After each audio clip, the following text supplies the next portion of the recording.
Welcome back mga kaibigan at sa bidyong ito ay pag-uusapan natin ang isang urban legend patungkol sa kung ano ang tunog ng impyerno. Pero bagong lahat, kung gusto nyo ng ganitong klaseng mga video ay siguraduhin mag-subscribe sa aking YouTube channel at i-ring mo na rin ang notification bell para updated ka lagi sa aking mga uploads. Simulan na natin ang ating kwento. Like a poison deep in my mind. You're like a siren I couldn't fight. This time I was trapped and waiting to die. All my life I've been addicted to the wrong side. Mga kaibigan, minsan ba ay pumasok sa isip nyo kung ano ang tunog ng impyerno? May mga kaluluwa ba na nagsisigawan dahil sila ay nasusunog dahil sa kasalanang ginawa nila o doon ay tahimik lang? At ang urban legend na pag-uusapan natin ngayon ay hindi pangkaraniwan sa ibang tao. Ito ay ang kwento patungkol sa kung ano ang tunog sa impyerno. Tama ka nang narinig kaibigan, at nagsimula ang lahat noong 1989 kung saan ang mga Russian scientists sa Siberia ay naghukay ng 14.5 kilometers pailalim sa lupa papunta sa Earth's crust. Hanggang dun lang ang kaya nilang hukayin dahil imagine mga kaibigan, 14.5 kilometers pailalim sa lupa ay talagang napakainit dun at hindi kayo magtatagal. Kaya naman ang ginawa nila ay binaba na lang nila ang ilan nilang mga kagamitan tulad ng camera at mic para lubos nilang makita kung ano nga ba ang meron sa impyerno at kung ano ang tunog nito. Pagdating doon ay agad nalusaw yung camera sa sobrang init, habang yung mic naman ay nakarecord ng 17 seconds na audio bago ito tuluyang nalusaw.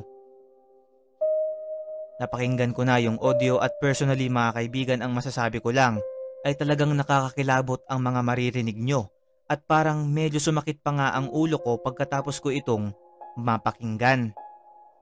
Ipaparinig ko sa inyo yung audio, pero disclaimer lang mga kaibigan, kung kayo ay may trauma o phonophobia o the fear of loud noise, ay huwag nyo na itong ituloy.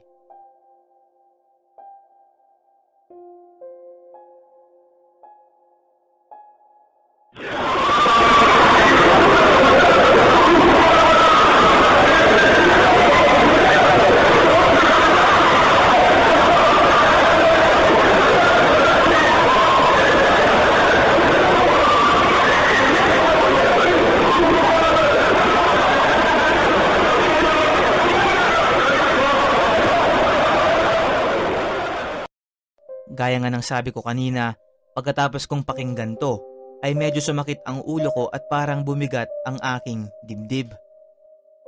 Sabi ng ilan, ay ito raw ang totoong tunog sa impyerno.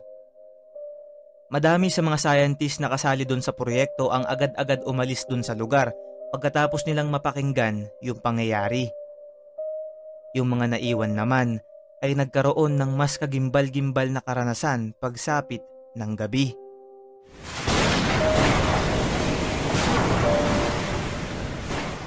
Ayon sa kwento, ay may lumabas daw na luminous gas mula doon sa kanilang hinukay na may shape na parang isang higanteng demonyo na may pakpak. At ang salitang "I have conquered" ay nabuo sa usok, pero ito ay nakasulat sa Russian. Agad namang dumating ang medic at binigyan nila lahat ng tao dun sa site ng isang dose ng sedative para mabura ang short-term memory nila at makalimutan ang pangyayari. Ang tanong mga kaibigan ay bakit naman kinakailangang burahin sa alaala nila ang pangyayaring ito? Pagkatapos din nung insidente ay agad-agad rin itong naiprint sa dyaryo at naipakalat sa publiko.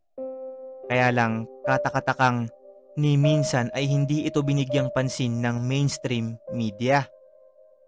Ayon sa ilang biblical experts, ang insidenteng ito ay ebidensya o patunay na totoong may impyerno.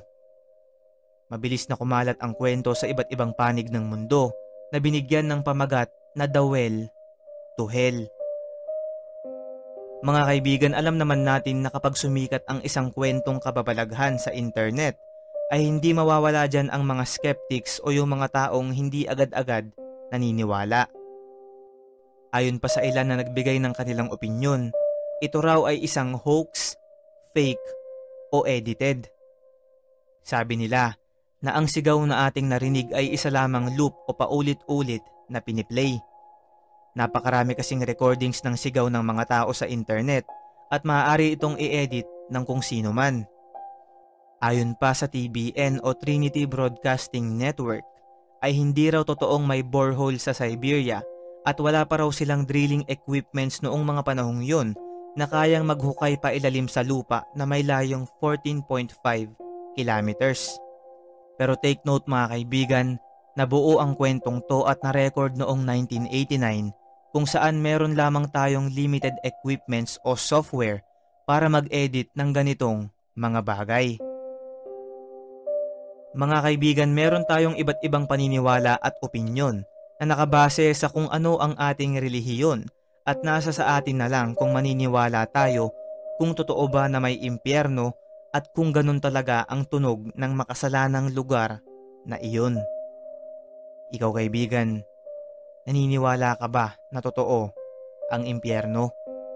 I-comment mo sa baba ang iyong opinyon at magkakasama natin itong pag-usapan. Ano't ano pa man mga kaibigan ay wala pa rin sino man sa atin ang nakakalam kung totoo ba to o hindi. Kaya nga sa atin ito lang ay isang hiwaga. Shoutout nga pala kay KG Hilario, Lance Solera, Yuna Lee, Keanu James Saldia, Maylin Sarmiento, Dexter Dingkol, Sabe Yawan, Gian Generoso, JR Badboy, Mark Place, Hani Oliveros at John Carl Hilaton. Maraming salamat sa suporta at panonood at kung meron pa kayong gustong isuggest na topic ay i-comment nyo ito sa baba at maaari natin itong pag-usapan sa susunod na mga video. Hanggang sa muli nating kwentuhan, kaibigan.